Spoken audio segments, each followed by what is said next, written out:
What I'm going to be doing in this series of tutorials is developing a character, an environment, and a prop, and we're going to be taking this through the full production pipeline of kind of concepting this out.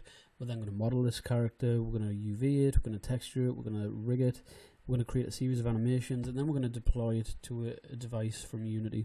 We'll also be looking at a little bit of visual coding from Playmaker to give you a little bit of a kind of flavour of coding and looking at variables and different things like that, just to try to help understand how to kind of go about those different situations. Okay, so this is my hero character. Now my design, my concept is, I'll give you a little bit of a brief overview of it. It's called The North, and my hero character is based around a homeless guy that I had the pleasure of meeting on a visit to Edinburgh.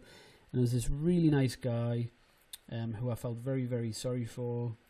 I was taking photos of different locations around Edinburgh, collecting texture, reference material, things like that, just to help with this project actually.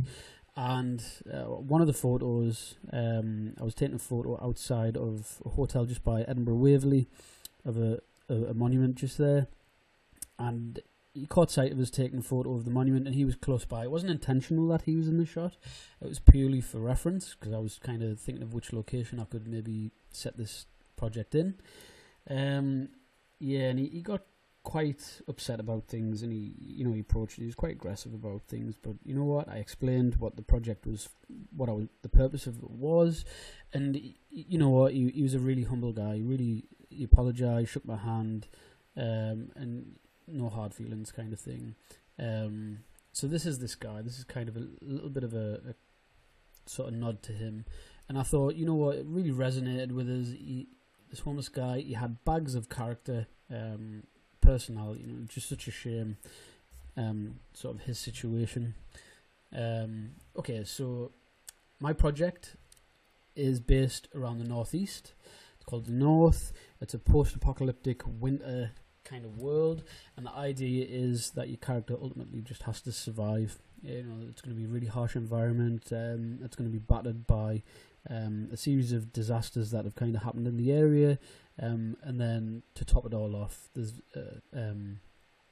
been the mother of all storms that's kind of hit. So you've got to kind of use your wits about you. You'll have to kind of craft different elements to survive, things like that. That's the kind of aim of my project. That's what I'm kind of thinking about. So this is the homeless guy. He hasn't got a name just yet, but he will be having one soon. And this is the prop that he's going to be using to help him climb and get around. And it's a little tree stump that he's snapped away, and he's kind of injured himself or whatever. And yeah, uses it to help him navigate this sort of stormy, icy world. And he's kind of crafted it into a little bit of a friend, because there's nobody else that exists. There's just animals, and very scant the kind of world that he's sort of existing in. So he's kind of crafted this imaginary friend. He's two eyes, little horns, spiked crazy hair, and a little Buddha belly. He's kind of looking down at him type of thing. So this was his imaginary friend. Kind of a little bit of a nod to Castaway, which I thought was quite cool. So I've got a few sketches that I've got of Newcastle that I'm going to be sort of working up in this sort of setting. But this is the workflow that we're going to be using to develop our character. So just to point out, the main thing when we're going to develop our character is all these landmarks, this red line here, these are just different landmarks that we're using to kind of eyeball and make sure things are roughly lining up. We've got our side view and a front view, and give or take, everything's lining up pretty good. So what we would then do is you could go about this one of two ways. We could then crop this image based on the side view. So all I did there was just grab that crop tool just over here, and they share the same height. So obviously the widths are just going to differ. So this, I'm going to save this out as image ref, and then JPEG. I'm working with Maya. Maya works best with JPEGs. PNGs, things like that will be fine, but JPEGs will be better in this case. So this is hero side. I'm just going to leave this as kind of default settings, hit OK, and I'm just going to hit Command Z, and again I'm wanting to crop. This time I'm just going to crop to the front view.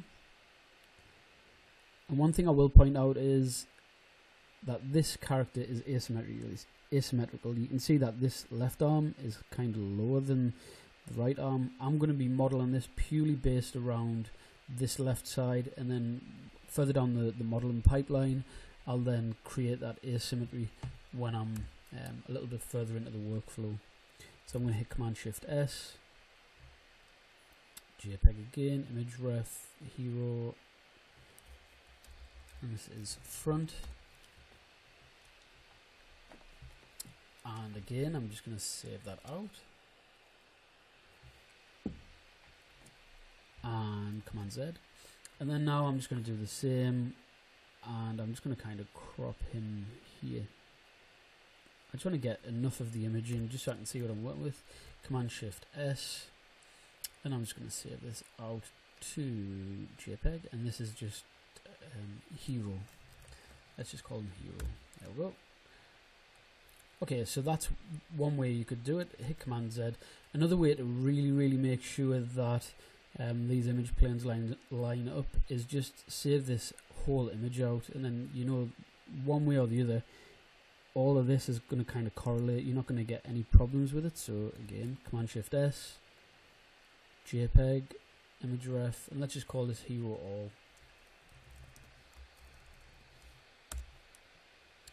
And that's it for the first stage of this. So the next stage is pulling these into Maya.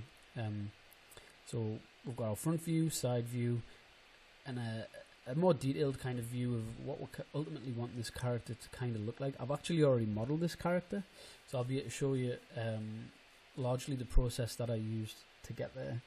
Right, okay, I'll see you in the next video.